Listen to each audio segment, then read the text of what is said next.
It was a lot of fun growing up with cousins as neighbors. They were my first friends. There were 3 sets of sisters, myself included, and the 2 on either side of us were just a year ahead of my sister and I.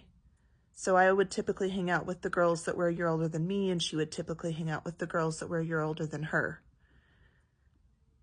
Mother would send us over to the neighbors, I'm pretty sure, whenever she got sick of us, and ask if we could play for half an hour. And if one cousin said no, we'd go to the other cousin's house. And if the other cousin said no, we'd come home. And by the time we were home, it had already been a half an hour. So she got some peace and quiet anyway. And that was my first introduction to polygamy, because I went over to play at one cousin's house and found this weird woman there, and she was doing laundry. And I was like, why is some woman doing laundry? And they're like, oh, my name is Aunt so-and-so, and I'm your aunt. I was like, really? Why didn't I hear about you? What about Aunt so-and-so? I thought she was the mom here. She is. There's 2 moms. I was like, this is some weird crap. So I went home, Mom, something weird happened at the neighbor's house. They have 2 moms. Why do they have 2 moms? And she said that's just the way that it was. And they did have 2 moms, and the other mom was also my aunt. And I did have a cousin. She was my cousin in all intents and purposes, but we were not related by blood, because she was the daughter of this other woman that was married to my aunt's husband.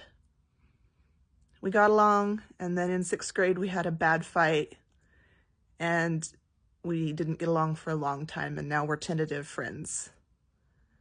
And I think she's gone through a lot, and she's a strong, beautiful woman, and I'm very proud of her and what she's accomplished in her life.